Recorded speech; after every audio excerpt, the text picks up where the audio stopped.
Take your best shot.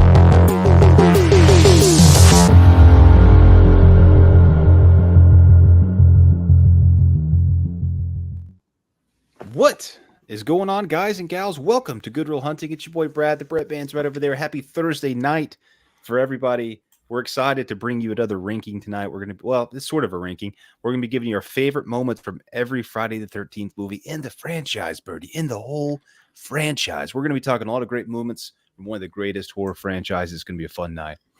That's a lot of movies.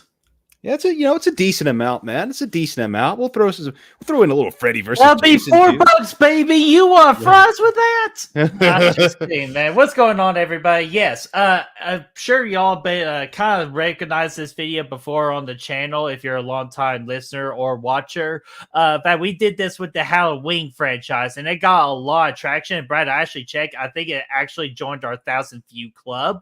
So I figured this was an excellent idea that you came up with, just to bring back one of our popular things on the channel and do it live, do it better with a better franchise. Get the fuck out of here, buddy. Get the fuck out of here, buddy. Oh, man, dude. Get little Michael Myers from down the street's going to come slice your asshole, twist your head around. You know, like he did that guy in part 6 at the beginning when he's trying to get that truck, and you're not gonna be recognizing yourself, Brady. Not at all. What the fuck are you talking about? Are you taking a dump? Nah, that's a good question. That's a good question. But, I'll probably get my face shoved into a fucking wall by Jason Voorhees. Jason Voorhees. But man, let's go ahead and just get some things squared away here. First off, I'd like to go ahead and do this real quick because if you are a tier 3 Patreon or YouTube member on our channel, one of the perks you get is some actual prizes or giveaways and all that. Right now, I do have a giveaway because I did a Bert kind of thing. I bought me a t-shirt I already own. So I got 2 of these t-shirts right here. So let me get a good shot at this t-shirt. This is an XL t-shirt. So if you want to be a Patreon of the tier 3 or YouTube membership tier 3, by the end of tonight, I'm going to be spinning the wheel. And then whoever gets this of our tier 3, you'll be able to wear this t-shirt. Yeah, you'll wear the shirt and it'll be good, because it'll have Burt juice on it. Yes, and whipped cream too. So if you see a white spot, it's whipped cream. And Raymond, yes. Well, I'll go ahead and let you know right now. We decided to include Freddy versus Jason in this. Yeah, fuck it. Why not? It's Thursday. It's Thursday the 2nd. Why not? And it's You might as also well. one of Braden's favorite movies too. So, like, just to give our homeboy a shout out there too. So, and yeah, speaking of freaking patrons, and we'll say hello to the chat, and then we'll get started on this. Here are our freaking patrons. These are our patrons, the official backbone of this channel. So when we're needing to figure out double the shirts to buy so we can do double the giveaways, our patrons can help us out with that. So if you would be a real hunter, a Patreon, the Patreon link is in the description down below. Click the link, select any tier to your heart's decide, and be like Matthew Whitfield, because he is our brand newest Patreon. So Matthew, welcome to the Real Hunter family. And you know what? I'll show it off. This is his particular super chat video he decided to do. So if you send in a super chat, especially for tonight of how thing it is, we'll play this clip. Ted! Hey, Ted, where the hell's the corkscrew?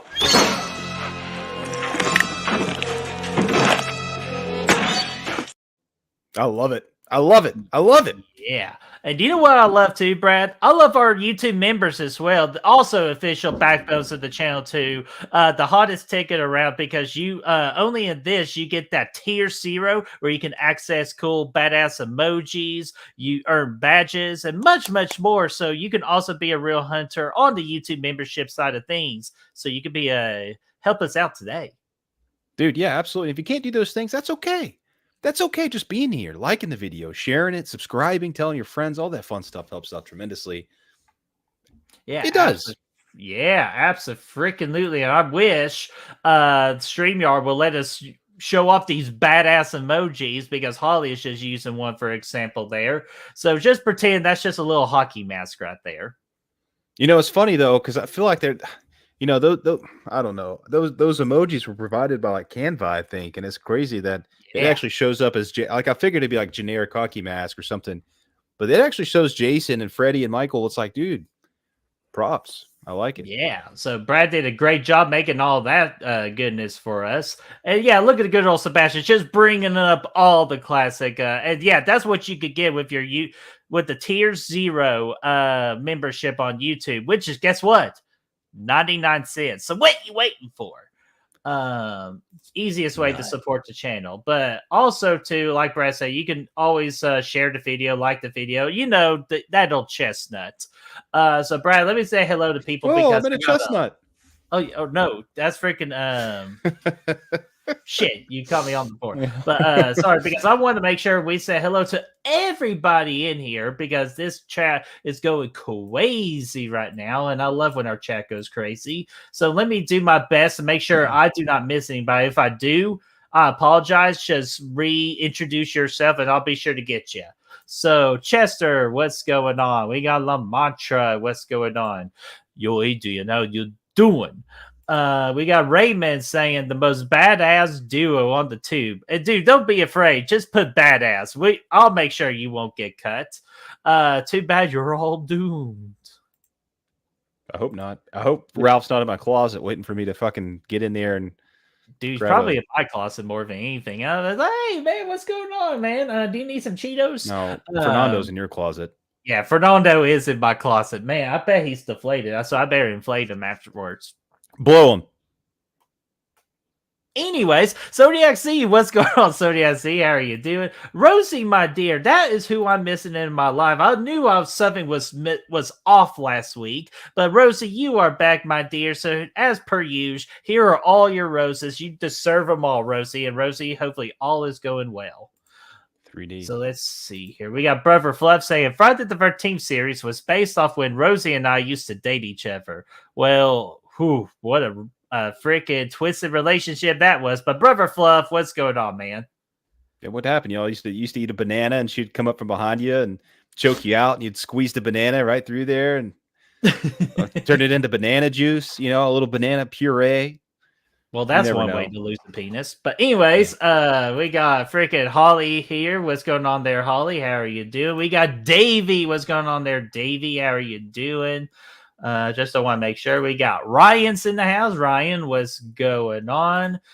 Yeah, I did say, okay, I couldn't remember if I said out of the Chesters. There's so many of them, man. Stefan, what's going on there? How are you doing? Hello, everybody. It's been a while. I almost said Stefan. If I remember a quick second, like, nope, That is not his name. That's not how you pronounce it. So, Stefan, how are you doing? Who else is in here? We got Vanderhoff's in the house. What's going on there, Vanderhoff? Ashton's here. Oh no, that you're not Ashton. Ashton's here. What's going on there, Ashton? Let's see here. Nick, the movie ranker. What's going on there, Nick? How are you doing, my friend? We got Veronica's in the house. What's going on there, Veronica? Only a couple of people left. Gene, how are you doing? Hopefully all is going well in your neighborhood. And of course, Brown Panties better be the best moment. Hey, you know what? Stick around for part 2. Let's see here. Who else? I know I got somebody else here. So again, I hate to be one of those that leave people out. So there we go. Melissa, what's going on there, Melissa? How are you doing? I believe she was my last. Oh, how can I forget Brooke? Brooke, one of our rich women. How are you doing, Brooke? Let's see here. Oh, there we go. See, that was the last one. Chris Snyder, what's going on there, Chris Snyder from Movie Misfits? How are you doing? And I think for my official last one, but I'm double checking real quick. I feel good about it, man. I think you did a pretty good job. You know, I think you got the best to do a good job. Yeah, it's hard. It's hard, man. It's hard. Well, especially when you're goofing around and you're not keeping up with the chat patterns going 100 miles an hour, which I love you guys for it, because when the chat goes, everything goes. Oh, there we go. Blu-ray, what's going on there, Blu-ray? How are you doing? Sebastian has been a member for 3 months, Brad, because he's all broken up here, B. I can't work. And we got to play you flappy titties. We got to play you a super chat, because I think 3 months is worth a super chat. And we're going to play Brandon the Beldam's brand new super chat. So this will be added to the rotation. So I think only one person could do the job here. Grace, take it away. Fucking animal, you piece of shit, little tiny dick licker, fucking asshole, fucking eye. Fucking rich people. Splendid. Fucking rich people. So, Sebastian, thank you so much. Yes, 2 for 2 with names tonight. Bretman is correct. You rock. We are doing great, my friend. I love it, dude. That's the first time somebody's getting their name fucked up tonight, though. We're due for it. It could be anybody. Anybody. It's not going to be Gene or Stefan, but it could be somebody else. Oh, hey, but Brother Fluff here, 13 months. Now, Brother Fluff, this ain't a fucking competition, but let me see what you put here. Brad, that's exactly what happened. I just wanted to go to Canada. But you know what? But you know what, though? Do you know what I believe in, Brad? Do you know what I believe in, Brother Fluff? Do you know what I believe in, chat? We need to play this brand new super chat as well. Say his name and he appears. I believe in Joe Hendry. Yeah. So Joe Hendry has officially joined our round of super chats. So Brother Fluff, thank you so much for 13 months of being a dedicated, not only a Patreon YouTube member, but a great friend as well. Yeah, dude, absolutely. We very much appreciate it. And you've been with us for a long time now. We appreciate that. Yeah, there's Herbert. Herbert, I was wondering when you were going to loom your head in here. Herbert, how are you doing? Hopefully all is going great. Josh from Camp Blood Media is here. Dude, this is a fucking party now. Hey, you talk Friday the 13th. Josh comes out. His name is Camp Blood Media, after all. And he doesn't get that name for no reason. Okay, you know this is going to be a killer show. And I promise you we're about to get into it, because My Killer Podcast is here. Mel from My Killer Podcast. Mel, how are you doing? So it is great to see you again in here. A lot of good fun people in here tonight, man. Now, we are officially caught up now, so that's awesome. So let's go ahead. You want me to shut up and get to our best Friday the 13th moments in the entirety of this franchise. We're going to cover all 12 movies. And you know what? We're going to start off with an honorable mention for a special honorary 13th movie. It's not technically in the franchise, but we told our buddy Chad that we will do this particular Friday the 13th movie in his honor. So let me go ahead and just get that going here. Little bonus section here, if you will. Oh, look at that. I'm such a pro at this now. So, our first movie we're going to cover, just an honorary movie. This is My Special Boy, a Friday the 13th fan film. So, we're real quickly going to suggest what our best moment in that fan film is. So, Brad, if you want to go first. I like the part where Jason dies in the movie because I just thought it was but for real though, a lot of good moments in there, throughout. There's some moments we always talk about, but I think I got to go with the point in the movie where Braden finally gives up that tight ass shirt, and Braden keeps his shirt on, but he's standing there and Jason's outside. He said, "Hey, fuck face, let's get after it," or whatever he said after that, and they start fighting. They start duking it out on the hill, and they're like rolling down the hills and stuff, and Braden's getting his ass beat. All that stuff was great, but the fuck face line for me is one of the greatest things in all of the franchise. Even like that fits so well. It's perfect, and I like it. Anytime somebody calls Chad a fuck face, I'm there for it. Yeah, because he is a fuck face, legitimately. Like you can ask him and goes, "Yeah, I'm a fuck face." But so yeah, I'm gonna have to say it because it's a popular joke that we do for anyone that is tight with the production. That it's got to be the freaking guy taking off his t-shirt and they just go like, "Fuck them, I get pussy." Like, I can get any girl I want. Nah, I'm kidding. But no, that is still a great moment. Another great moment too is Braden's hidden nod to the Predator franchise, doing his little handshake. Remember that? It goes, "You son of a bitch." Oh, of course, dude. Yeah. Yeah. No, it's seriously the best moment though is for me is the kind of like it's still the same character with the whole guy taking his shirt off. Is he's got that mirror and they shot it so perfectly where Jason is right behind him and they do that nice little kill with it. So that it would be for me my favorite best moment of My Special Boy. I like it, dude. What really would have taken the cake though is if after Braden calls Jason a fuckface, he freaking Hulk Hogan's his shirt, just rips it right there, just right down the middle, man. Just why don't we have that as a super chat? Dude, I know, man. Maybe even takes the belt off and starts whipping him a little bit with it, something like that. Look at you now, boy. Look at you now, boy. Look at you now. Yeah. Dude, start smacking him around. We gotta make that our super chat. But let's see here. Saw somebody else here. Hunter, what's going on, man? The Double H is here. One away from Triple H. But man, Hunter or Double H, how are you doing? Hopefully all is well. And Raymond, and yes, guys, be sure to put your best moments when we cover a particular movie in Friday the 13th, because I'll be like this and show them off, man. Because I know me and Brad ain't going to get the most, ain't going to get your moment. So let your voice be heard so we could get your moment on screen as well. Because Raymond says his choice is when Braden had to tell the truth on why they were there. Braden, you selfish bastard. Dude, I like it. Yeah, I like that too. That's a good spot as well. Yes, sir. So, all right, let's see here. Don't want to make sure I miss anybody. So, all right, I think we are good. So, Brad, that is our honorary. And go watch My Special Boy, a Friday the 13th fan film available on YouTube. Yeah, check it out, man. It's a doozy. Yeah, well, I guess we'll move on to part one, Friday the 13th, part one, the original from 1980. Yeah, let's this one. Yeah, obviously this one, there's no Jason in here. There's no Jason scenes to pick from, but there's a lot of good moments. It's really atmospheric and stuff. But really, I mean, all that said, you got Kevin Bacon's boner in there. You got Kevin Bacon's fucking neck getting fucking poked with an arrow and all kinds of other shit going on. A lot of great stuff in there, but it's really hard for me to pick anything other than the reveal that is Pamela Voorhees being the killer at the end. I think, seeing Betsy Palmer come in there and just, explain the reasoning why she's freaking lost her marbles and why she's going freaking crazy on all these people. It's awesome. It's a great moment, dude. It's really one of the best acted moments of the franchise. If, you take a look at all that, one of the best monologues of the franchise, anything like that.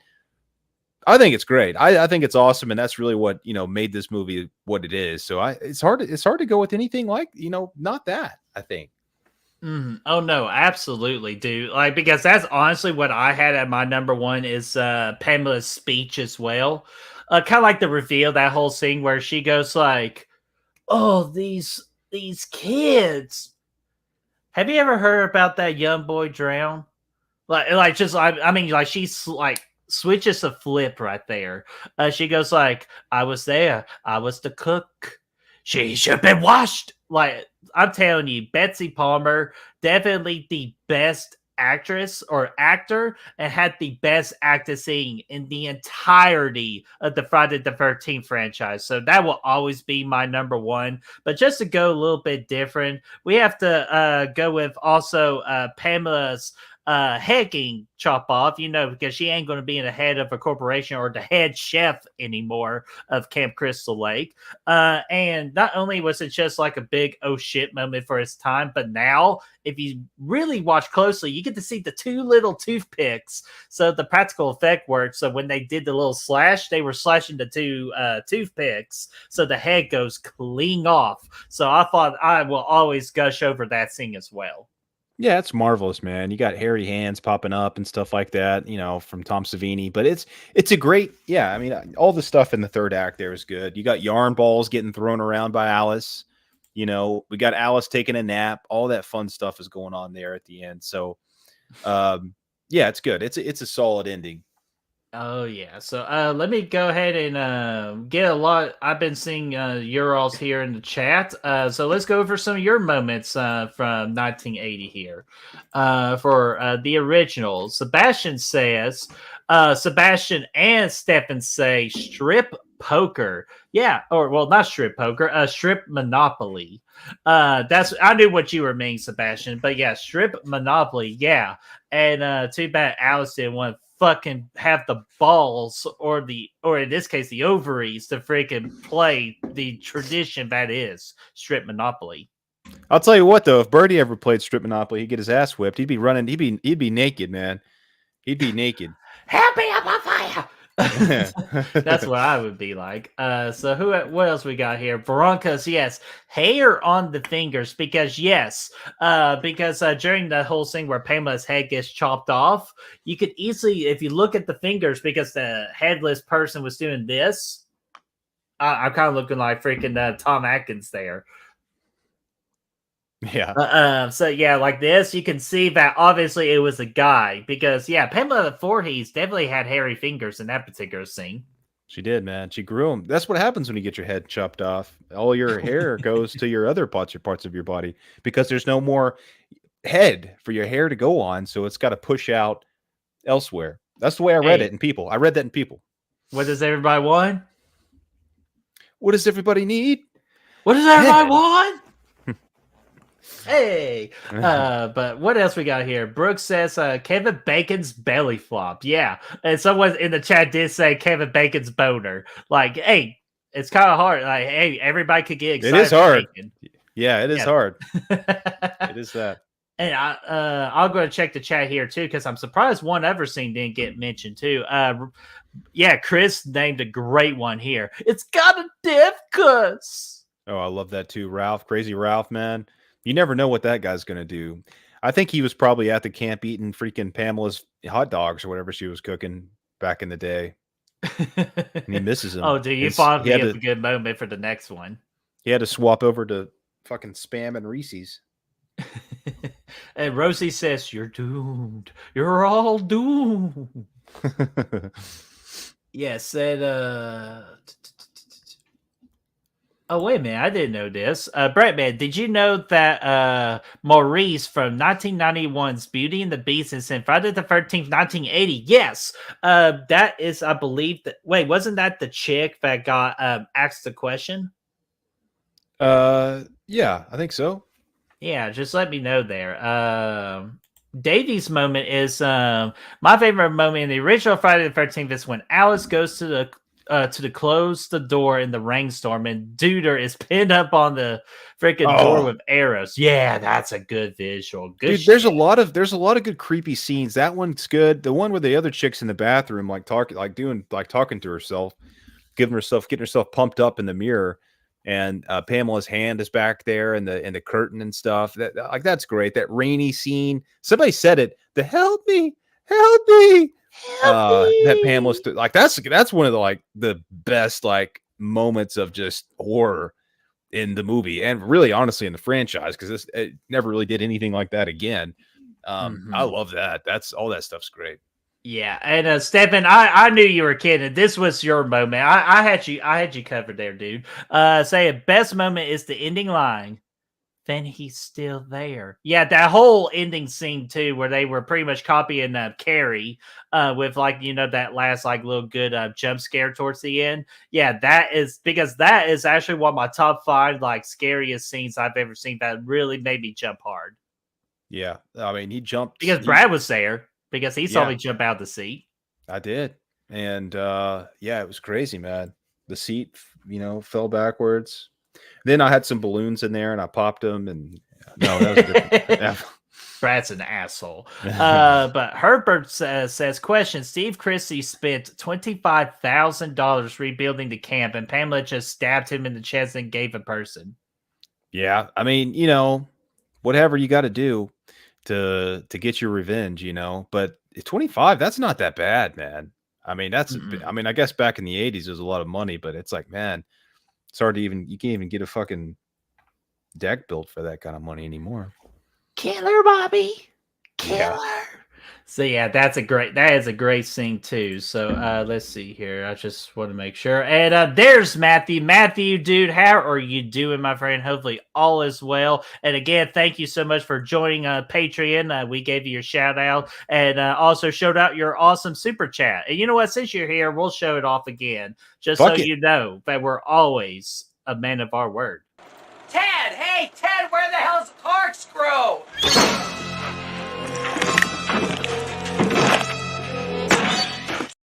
Love it. Yeah. Love it. So again, thank you, Matthew. And so let's see here. I believe that is it. So Brad, you ready to go to part 2? Let's do it, man.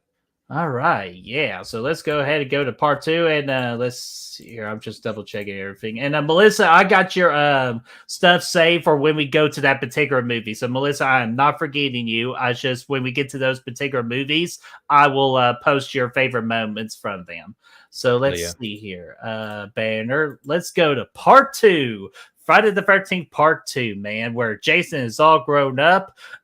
He's got a smack on his head. Well, halfway, This is like this is like where he gets the mushroom in Mario, but he doesn't get there all the way. He's still got some more growing to do.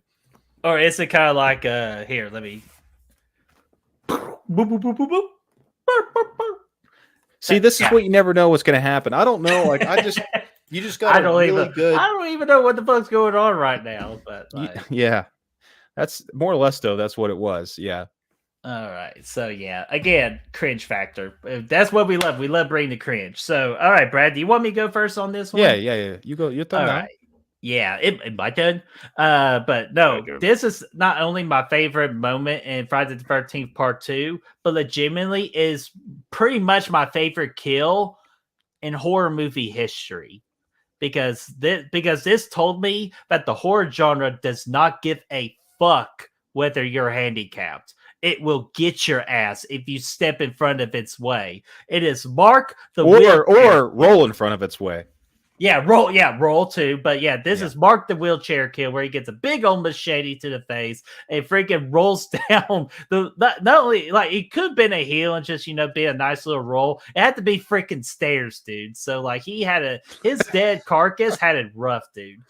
Dude, he fucking went backwards too. It wasn't even forwards. He's just completely out of control. Luckily, he's deader than shit. But and plus, where did all those stairs come from? Because when he was on the deck of the house and he rolled backwards, hit those little steps. He must have done like a turn or something. I think all those stairs just came out of fucking nowhere, dude. Dude, I don't know. You can't really think logical, when it comes to when it comes to logistics of how some of these things pan out. You just got to let it happen, man. And that's what he did. And he went rolling. He rolls better than Big Lebowski does. Jeff Lebowski, I should say. Rolling. So yeah, no, there's a lot of. This is another one. That's a fan. I love that moment, dude. That's a good. Like you said, that's one of the best kills in the franchise. It may be the best kill in the franchise. Fantastic. I don't know where Jason was, but Mark. Yeah, the way he groans too. It kind of Yeah. like sound like you get defeated in Street Fighter. You know, you get that last punch in, and you hear the fallen figure go. Yeah. "Hurr, Health bar hit 0 all the way down. His health bar was dropping down. And then here's And then, Jason. dude, how Jason badass! Voorhees wins. They should have saved that fucking kill for 3D when he's rolling down. He Oh, could have been dude. rolling right out into your living room, man. That would have been epic. Oh, And then he Brad, was just before there. you go to your moment, because just for physical proof, Gavin, you are back on Goodwill Hunting. Welcome back, you son of a bitch. Good to Sorry see for all you. those technical difficulties, man, but you're back. We can see your comments now, and we appreciate you just being patient with us as we fix that issue. Yeah, I'm glad to see you're back. I don't know how that all went out, but either way, you're back. It You're must have good. been my drunkenness from the birthday special. You're doing better than Mark was in the movie. But there's a lot of great stuff. You got you got that. That's a fantastic kill. You got the Paul speech scene by the campfire, which is awesome too. That's a sexy good time, very atmospheric again, and just kind of getting the mythology of Jason out there, explaining how he's around and all that. That's really cool.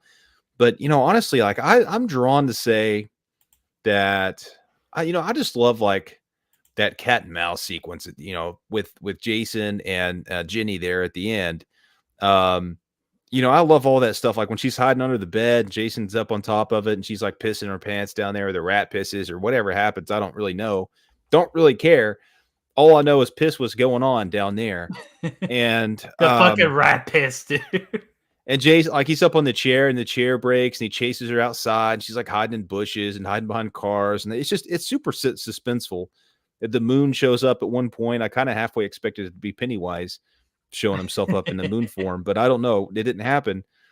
I just, I always thought that was a good moment, because at that point, like, Paul's all fucked up, and it's just Jenny and Jason for the most part. And it's just, yeah, I mean, that's really the first time we had like a really, as far as like the final girl versus killer sequence, we had it in Halloween in 78, but it wasn't as intense as this. And, well, I mean, like quickly, fast paced. I mean, like the Lori thing, she's hiding, like all that stuff was definitely like the more intense version. But this was just, I don't know, it just seemed like Jason was just so intense in the movie, and she's the last one. So it was really cool. I like that. I like all that stuff at the end. Hell yeah, man. Yeah, dude, and I agree. Like, there's a lot of great moments in Friday the 13th Part 2. And another one I want to bring up too is, of course, I believe the girl's name is Vicky in the movie. Please, someone correct me if I'm wrong. As Holly alluded to earlier, brown panties. Which which you should watch our Friday the 13th watch party series with Part 2. We fucking annihilate her with the brown panties in that watch along. Okay. With the Scream Warriors too. Good little flashback right there. But no, definitely it's the courtesy spray too, because before you get sexy time, you gotta have a good old courtesy spray down there. And that was before like Axe body spray too, so it wasn't Axe, but it was like perfume or something. I feel like, I don't know, it might be a strong aroma, but whatever.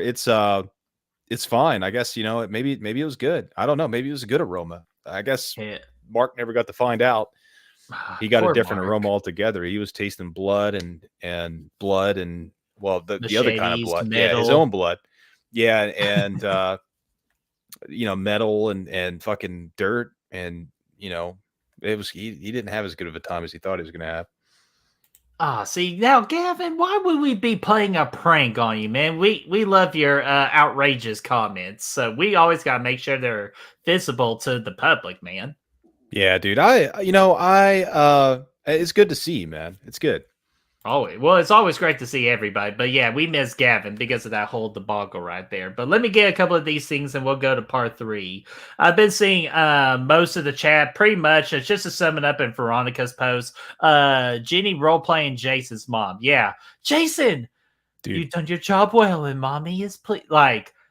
So it's kind of like, yeah, no. But with Jason's mind and her using being a child psychologist, it all works, man. So that's why I never really had a problem with that particular scene. I understand why some people have a problem now, but no, that is always going to be an iconic scene.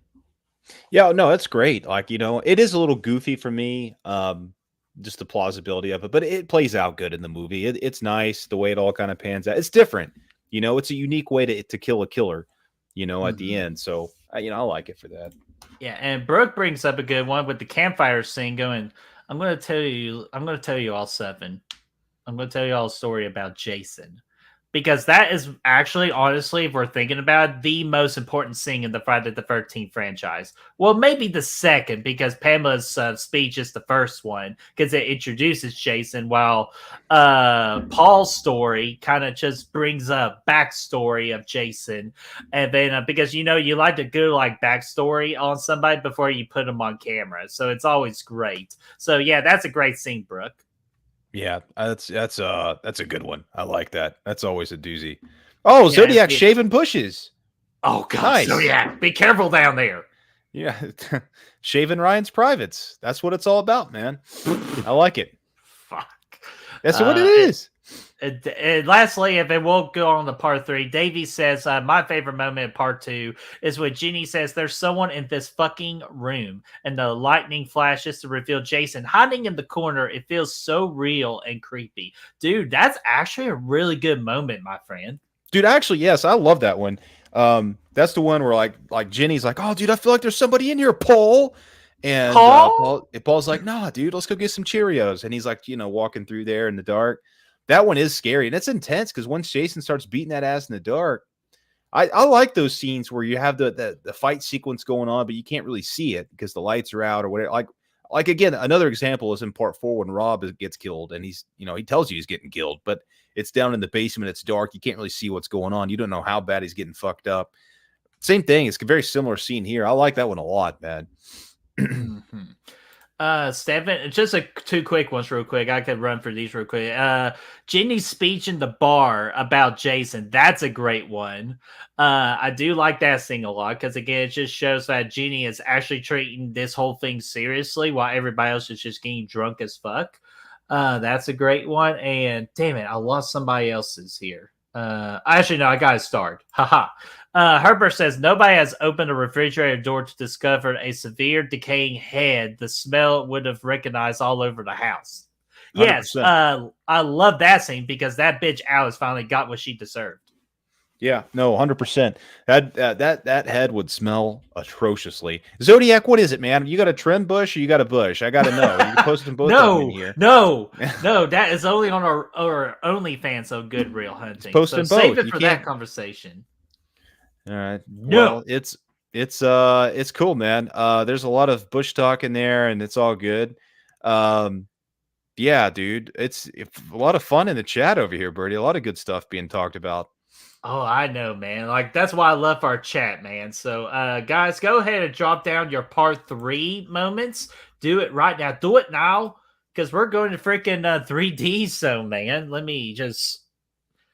Yeah, 3D action on Good Real Hunting. But hopefully you had your glasses on for that.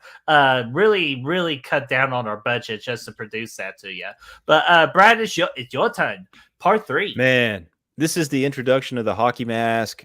Shelly, dude, I feel like Shelly's got to be somewhat involved, right? In the best scene, but I can't really think of. He's definitely the best character in the movie. Shelly is. He's walking around like when he tricks all of his friends and he's in the closet and he's got that knife through his head and he said, "Oh, I'm dead. Shelly's dead. Oh no." Oh my gosh. But dude, I think though, for real though, I think a lot of mine are going to be similar because it's like just the peak of the movie and that's just what's awesome. But I think the scene at the end when what's her name is battling Jason in the barn, like and she throws him out the top. Chris throws him out the top and like hangs him on that noose and he's all dead, she thinks, but then he takes off the mask and like that's when yeah, dude, he reveals that face, man, which was fucking crazy. And I thought the effect work was fantastic there. It looks so creepy and weird. And then he pops off there and then he gets fucking axed in the head. And then he keeps coming. Like all that stuff was fucking cool. And that's when you get to see how badass Jason is. There's a lot of the runtime of this movie. You don't really see Jason per se. But when he comes out in the third act and he's scary in this movie, Richard Brooker, man, he's fucking, he's jacked. He's got traps. He's got triceps, you name it. He's got them all. But that scene right there where he gets that fucking axe in the face, man, and he keeps running after her, that was pretty cool. All that stuff there. And then that random biker dude shows up for a second, but he didn't he didn't make it. Yeah, or dude, the famous call, dude. Yeah. There's yo-yos, man. I mean, freaking yo-yos and freaking snake eyeballs, like all kinds of freaking things in that movie. That freaking 3D was pretty damn wild. I'll tell you that for sure. gives you a headache watching it with those red and green glasses, but it's cool. So let's see here. Just make sure I'm starting people right there.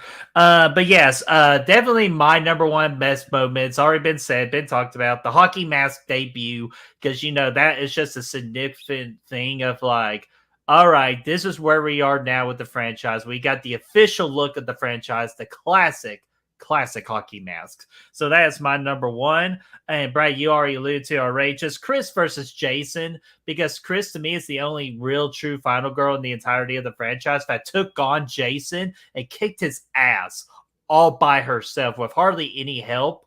But definitely another thing I want to go with too is the handstand kill, because that one is definitely one of his better kills in the franchise. You get a little side boob action in there too. Side boob. It's decent. You get the hammock sex in this one, Birdie. What the fuck's up with that? That sounds like a horrible idea, especially when it's hanging. Like, I don't think the hooks are meant for that kind of velocity, that kind of weight shifting and stuff like that. I just feel like you're in a situation there where you're going to end up with a broken boner. And that's not a situation, because if it falls on the ground, you never know what could happen. I don't think you want to be in that spot. I just just go on the floor.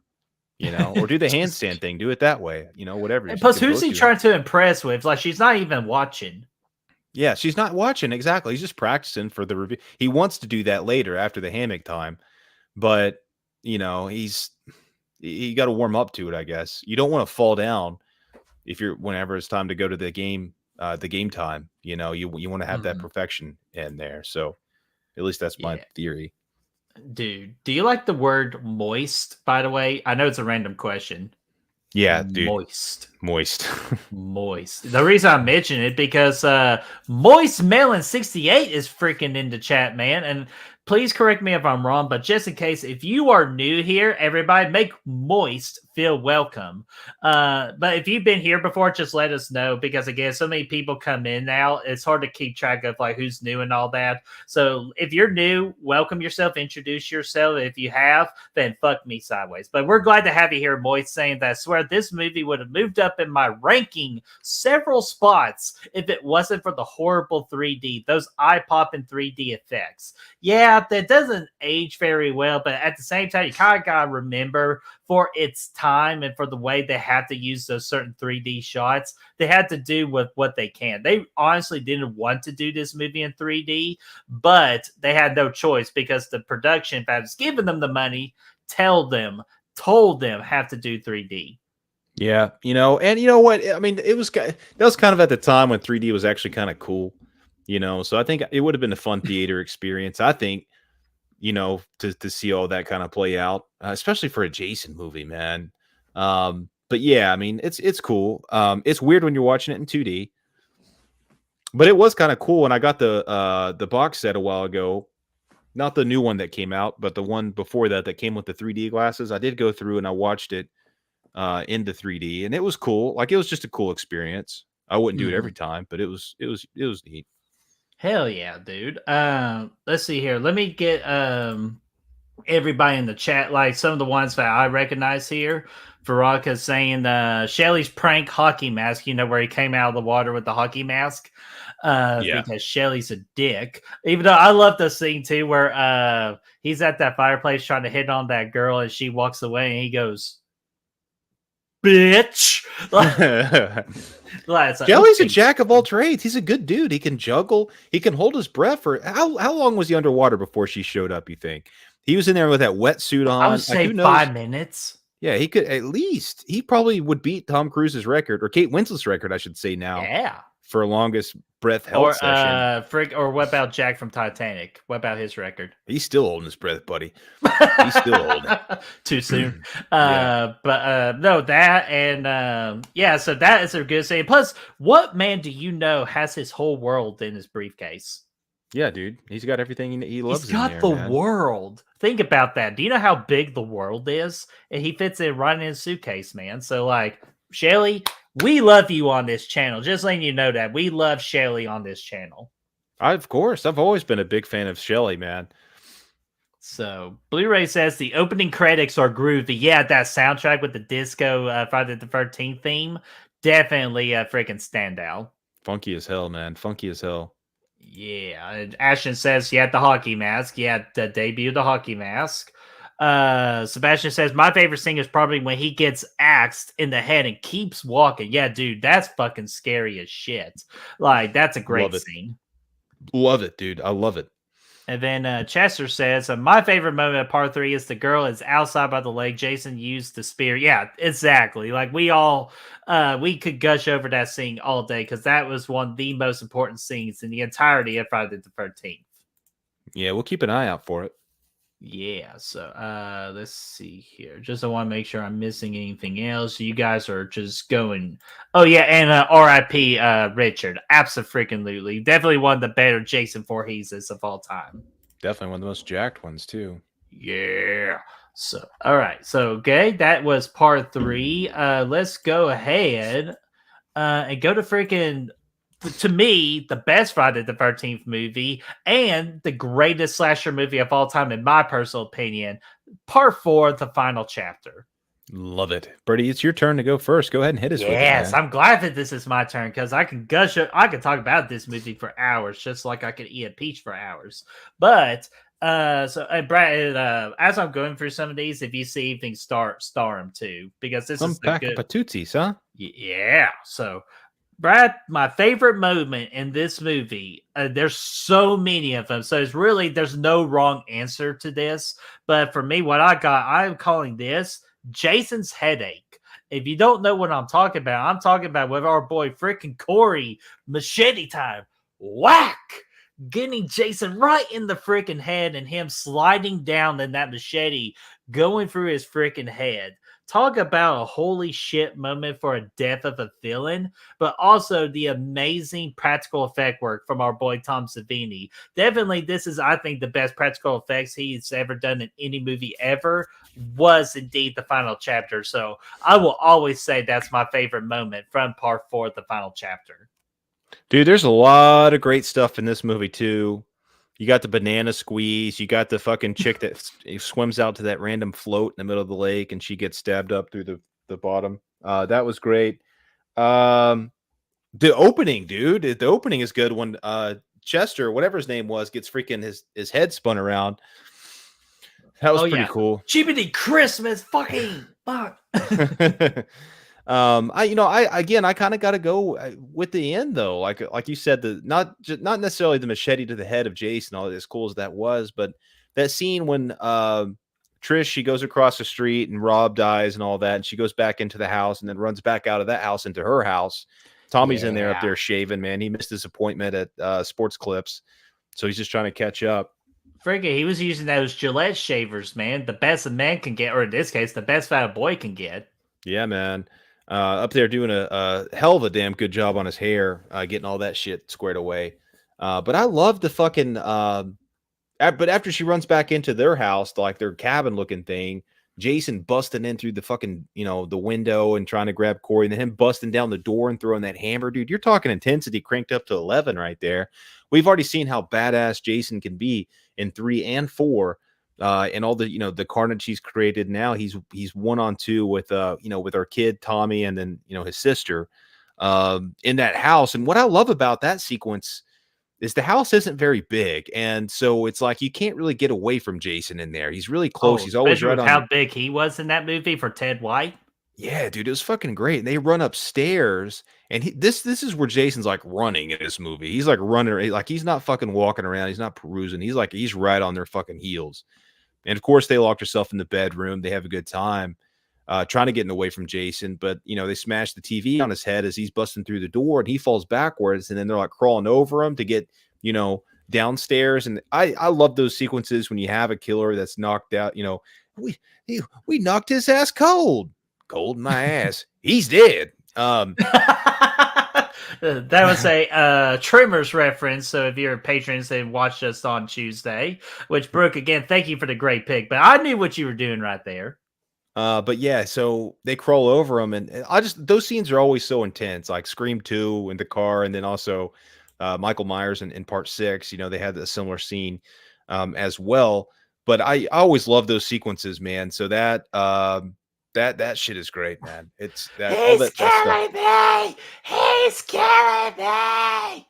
No, Yeah, dude. fuck that moment. Talk about taking a good character and making him a piece of shit. A lot of fantastic kills, man. The shower scene too is good. But yeah, I mean that would be my favorite though. That fucking that end, scene where they're kind of running around the house at Jason's on their ass. Mm-hmm. Yeah, and so just want to make sure. Oh, and there, yeah, I was gonna say, Aaron Click, what's going on there, Aaron Click? How are you? Can't talk right now, but I love you all. We love you too, and I thought I told you to wait in the truck. Yeah, wait in the truck. Damn it. Wait in the truck. Holly over here is hating on Rob's death, man. I know a lot of people do. It is awful, Holly. I absolutely agree with you. He could have been a strong character. He should have been what Paul was in Part 2. I like it. I think it's good. And you show Jason slaying it. And again, the scene itself is great because, like I said in the last one, in Part 2, it was dark. You can't see what's going on. You just hear him verbally dying down there. But I love it. It's, and that shows just how strong Jason is because Rob was built up to be this badass character, and he's like, he's going to kick some ass in this thing. But Jason's that much more badass. So that's like that, putting Jason over kind of thing that we like to see there in that particular scene that I liked quite a bit. So I enjoy that sequence. I just thought the basement was scary. It's dark. He's got a garden claw down there, whatever it was. It's decent. It should have been a White Claw. The kill itself is not like, oh, it's going to be the best kill in the franchise, but the atmosphere around it is what makes it scary for me. Mm-hmm. Yeah, absolutely. So let me go ahead and get some of people's chats in Part 4. Moist says, my favorite death has to be the banana. Yeah, poor banana, dude. Dude, and if you ever wanted to drink a banana with a straw, you could do that after she got a hold of it, for sure. Ooh, freaking banana split. Yeah. Or banana squish. Yeah. But also, I want to bring up his comment too, because this is a character that doesn't get mentioned too often in Part 4. A lot of this is my fault too. As much as a fan of this movie I am, but the smartest character is the dog. He knew shit was going sideways, and dude jumped out the window and left the movie. Yeah, Gordon, dude. Gordon got out of there. And then that whole scene and he was had so his own fucking slow random. motion too. Are you freaking kidding me? What dog in cinema has a slow motion scene? Air Bud. Fuck. But it came out of nowhere. It fucking like that was the most random scene in the whole franchise, I think. Because it's like, aside from that dude getting his nipples twisted and Jason X, but we're sitting here and we're like, there's chaos is hitting the fan, and all of a sudden this dog jumps out the window. And then it goes back to people. Like, it was just so fucking strange, man. Oh, man, dude. So, yeah, so I just freaking Gordon, dude. Let's see here. What else we got here? We got Gavin saying the Crispin Glover dance routine. Yeah. Of course, dancing the Back in Black, which it wasn't Back in Black. They took it out because of, I think, a copyright issue, or they just couldn't get the song. Yeah, I forgot the name of the song, so somebody in the chat let me know what song that Crispin danced to actually in the movie, not the Back in Black, but the actual song that was played. And plus, I thought I did a better dancing job than Crispin Glover did. I wish we had that. We should have got that video ready for the stream, man. So dude, I thought about it. I just conquered all. So I'm sorry about my lazy napness. No, it's good, man. I just thought of it. So, Holly says the double mint twins and twins and the twins. Let's see here. The murder on the dance floor. Yeah, with freaking Crispin Glover. Yeah, that's always a freaking great one. Any scene with Ted and Jimbo is a classic. Yeah, dude, their chemistry in this movie is one of the best in horror history. And plus, like, tuck that in your computer, you dead fuck. Like, it's all fantastic. Yeah, I think it's great. Give it to me straight. Like, what does it say? It's great. And then let's see here. Holly says Tommy looking out his window at the neighbors giggling and pretending he's sleeping. Ah, childhood. Dude, we all had that one moment in our childhood where we pretend to sleep. Yeah, but mine wasn't as good as Tommy's. Yeah, no, Tommy fucking got like nude action and everything. Lucky Tommy. Yeah. And lastly, the opening scene is a good one with the music, the mask popping, the explosion. Yeah, dude. After they kind of like recap the entirety of the franchise at that point, that was one of the better intros in the entire franchise for sure. Oh yeah, for sure. And I like the way too it picks up where 3 leaves off in the barn. That was cool, just in general. Yeah, and from Melissa's comment from earlier saying my favorite movie is Corey Feldman saying Jason, and he runs upstairs chasing Trish. Final chapter, Ted White was scary. Jason, no, absolutely agree with you. All that was great. Yeah, man, fantastic. Yeah, yeah, all that stuff was great, dude. I love the shit out of it. Scary Jason, man. Like you said, running. He's not winded. He's been through that PP90X. And he knows what he's doing. PP90X. Dude, that should be one of our freaking sponsors on our podcast coming up. Oh, for real, dude. That's a good idea, man. I like that. See, I got us covered, man. But all right, that's our part 4. And since we're almost pretty much an hour in, we want to make sure we get to the other movie. So I'm just, as me and Brad are talking, I'm going to like show your comments on screen. So because again, I want to make sure we get through all of these movies here in a 2-hour time limit. So Brad, let's go to freaking part 5 here. So let me get the banner up here. A new beginning, man. So a new beginning in the Friday the 13th franchise, where pretty much this is the Scooby-Doo version of Friday the 13th, if we can say so ourselves. Yeah, it's a little bit of a whodunit kind of thing, but you don't necessarily know that going in.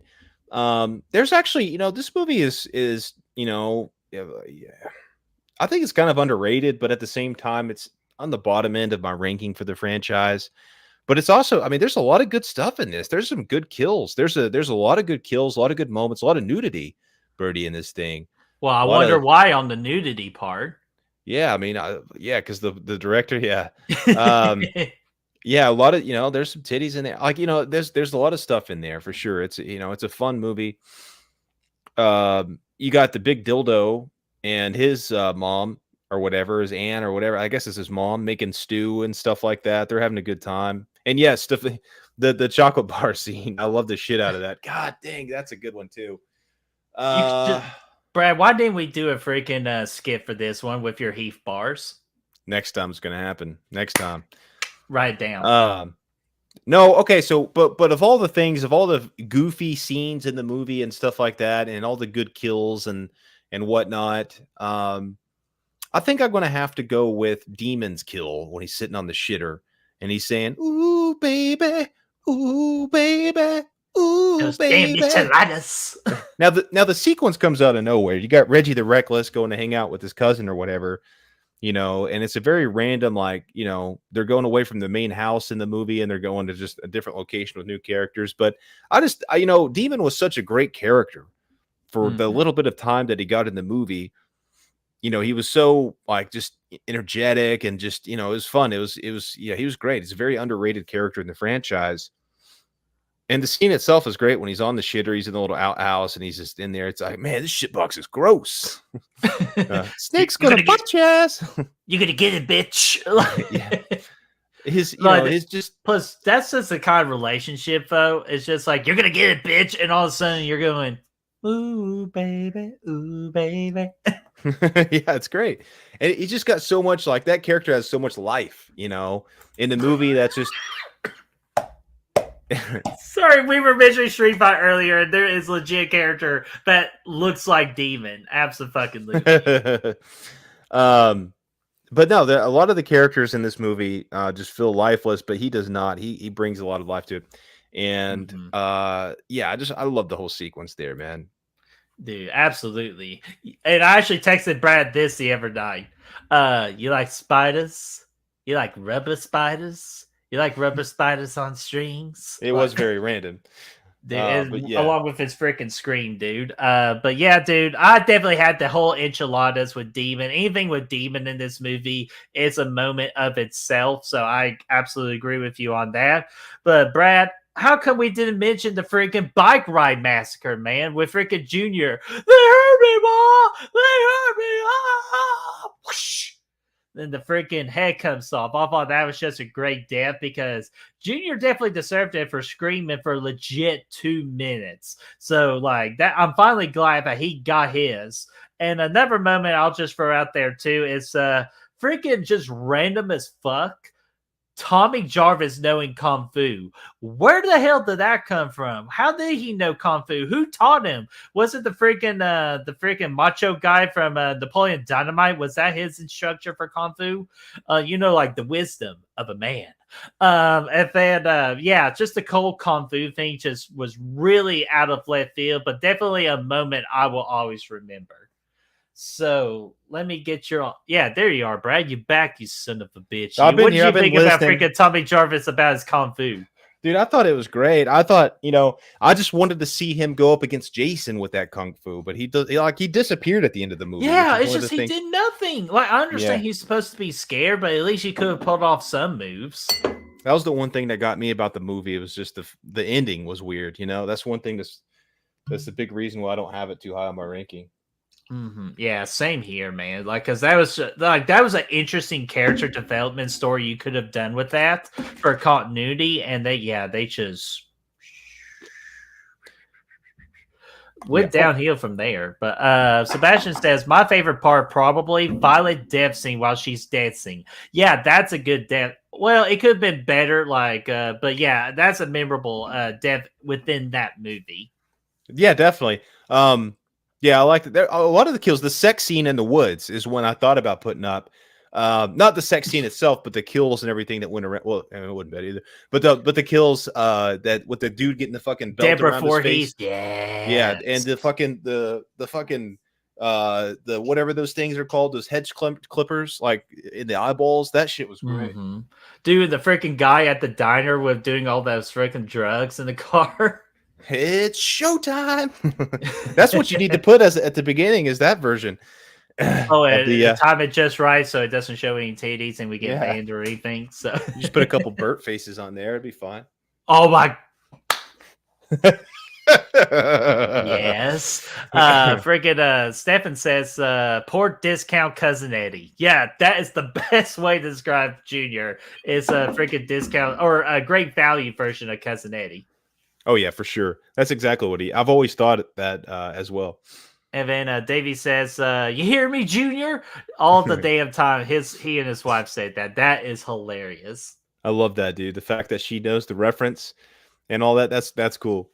If and I said that to my wife, oh no, go ahead. She'd be as lost as last year's Easter egg. We'll just put it that way. But dude, Brad, what about your two geezers on the broke down road? Oh god, get this to fucking work. Those fucking guys, random as hell. They came from a Grease production. Let's see here. Yeah, of course we got to remember good old Deborah Voorhees, man. Probably one of the best sets in the entire franchise. I know that's right.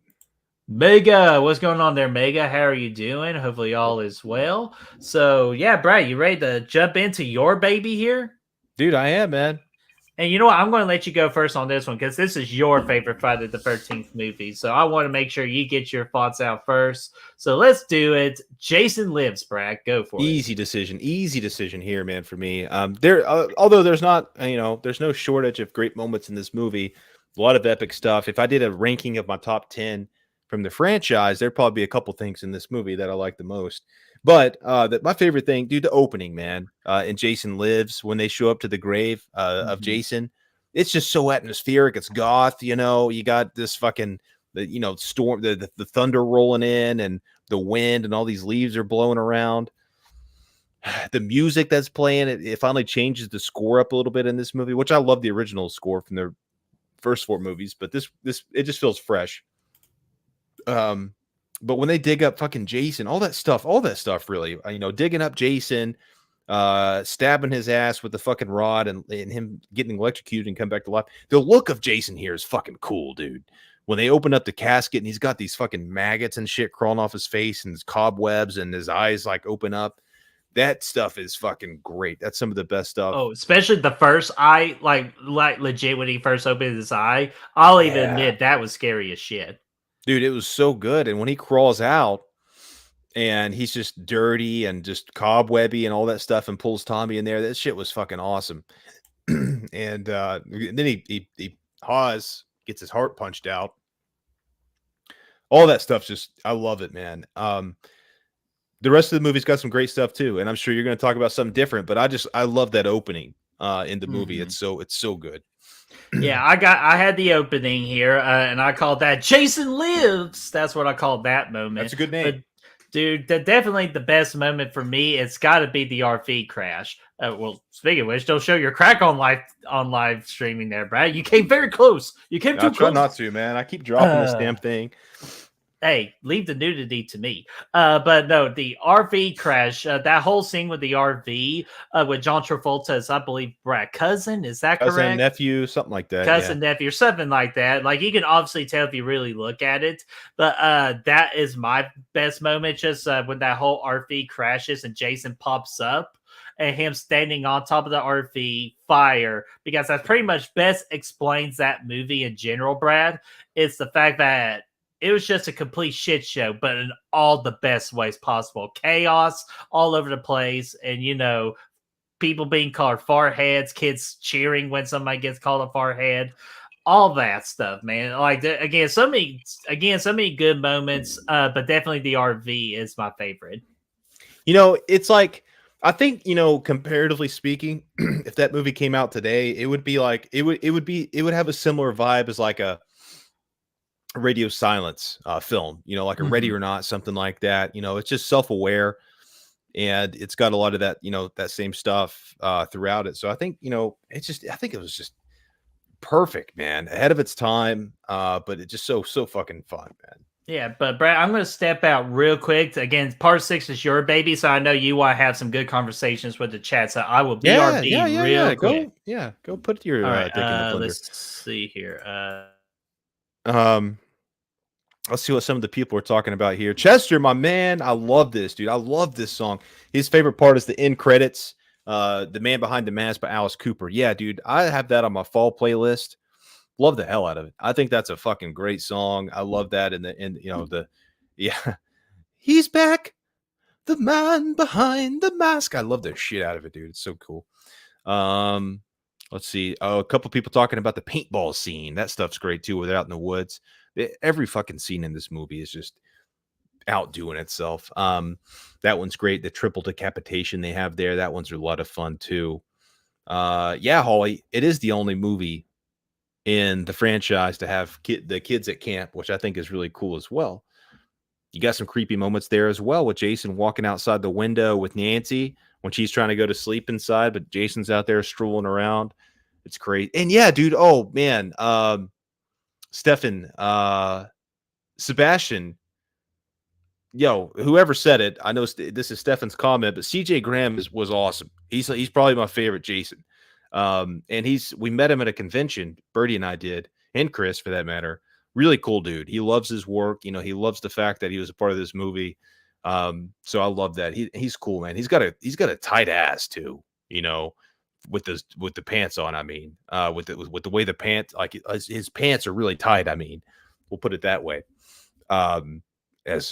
Yeah. So, but yeah, he looks good. He's jacked. He's pumped up. He's fucking killing people. He's climbing out of graves and shit. He's great.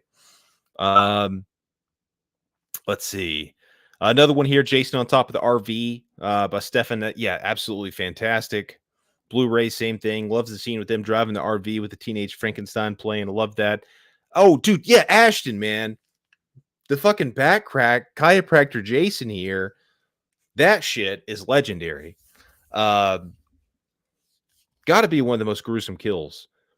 One of the, if you were to rank the ways you would want to die, that's up there. Because I don't think that would kill you instantly. I think you'd have to sit there and be like, you'd be fucking stuck, like a damn mousetrap, and you'd be like, fuck, Jason, come back and kill me.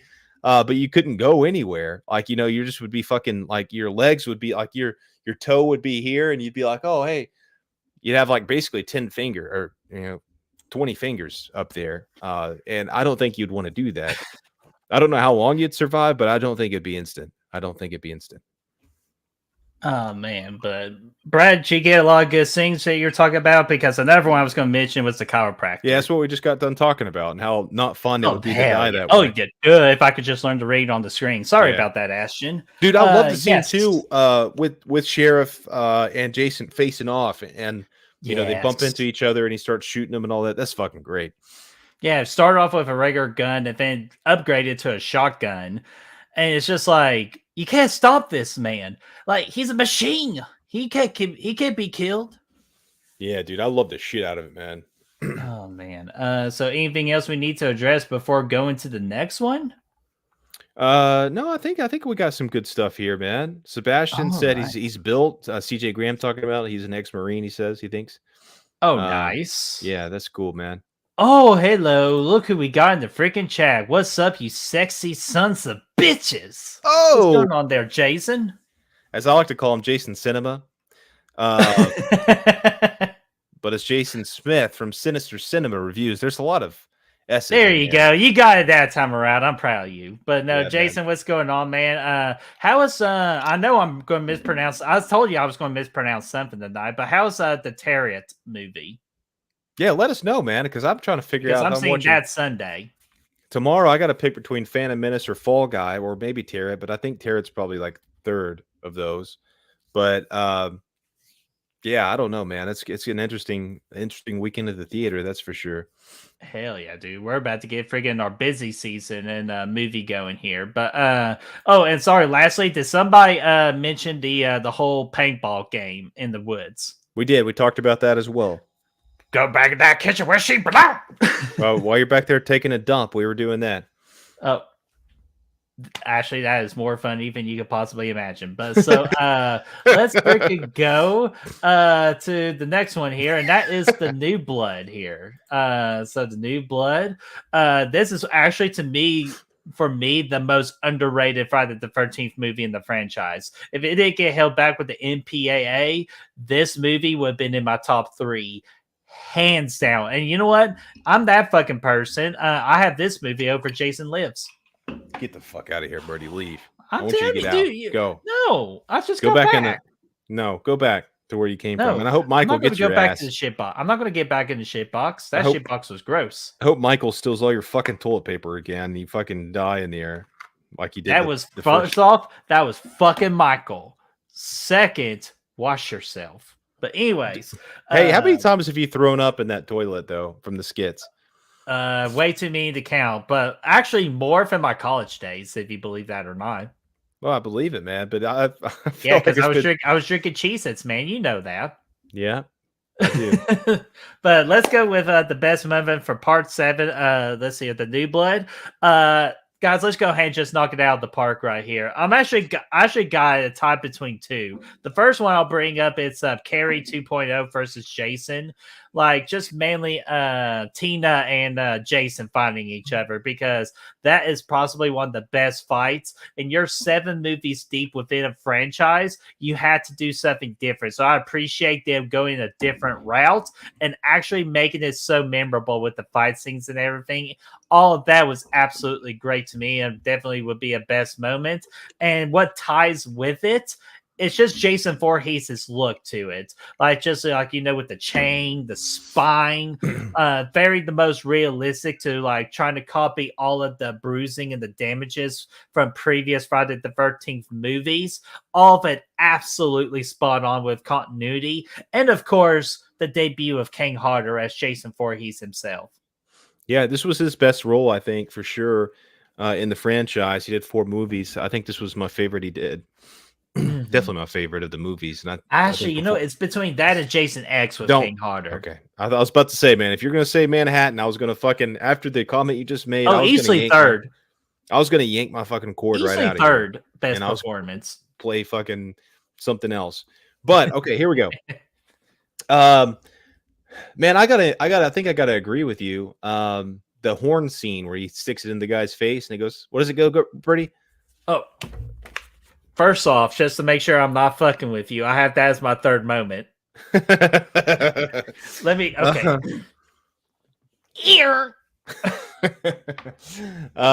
Yeah, no. I have to agree with you, man. That scene when him and Tina face off.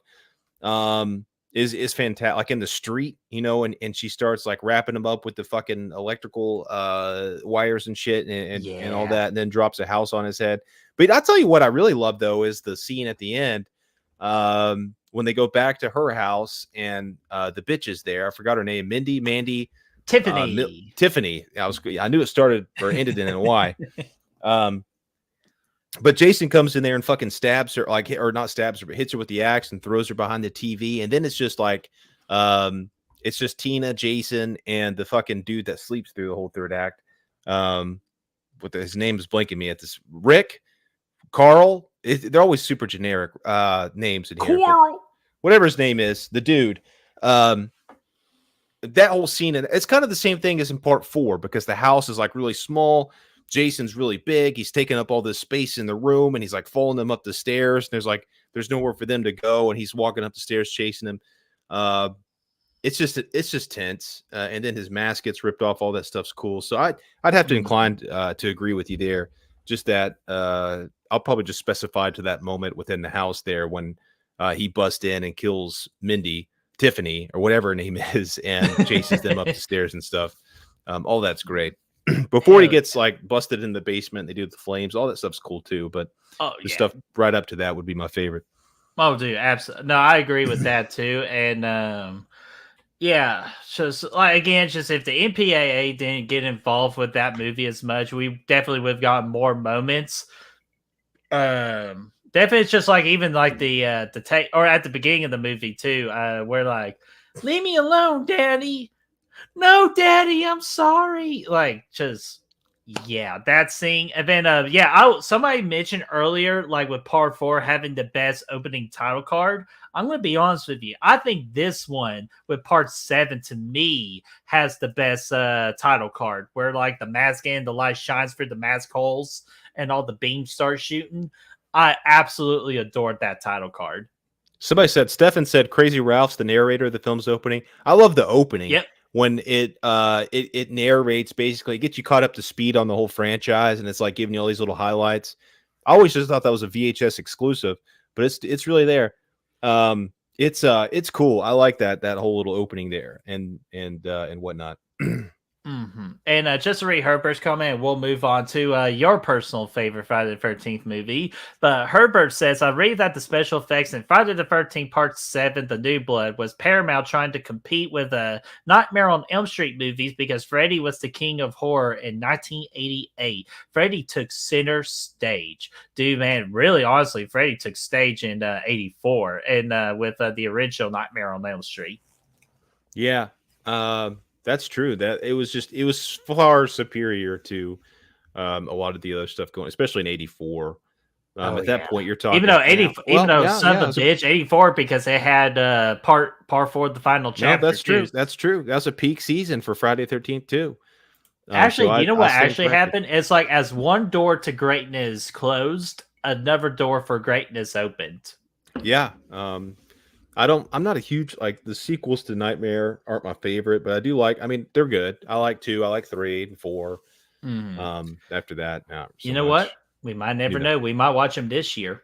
I think it's going to happen, Birdie. I'm excited. Oh, and before we move along to see here, Jason said, this talk about the Tarot movie. It's a generic gimmick spook flick like Countdown or Truth or Dare. Most will hate it, but I enjoyed it. I thought the entity was really cool and made the film enjoyable. It's an entry level film. Hey, if it has a cool concept to it and you enjoyed it, I know I'm going to like it because Jason has a good track record for recommending me movies, especially me and Brad with Low Life. So, Jason, thank you so much for that, my friend, because that video is doing well on our channel so far. Great flick, too. If you guys haven't seen it yet, it's on Tubi for free.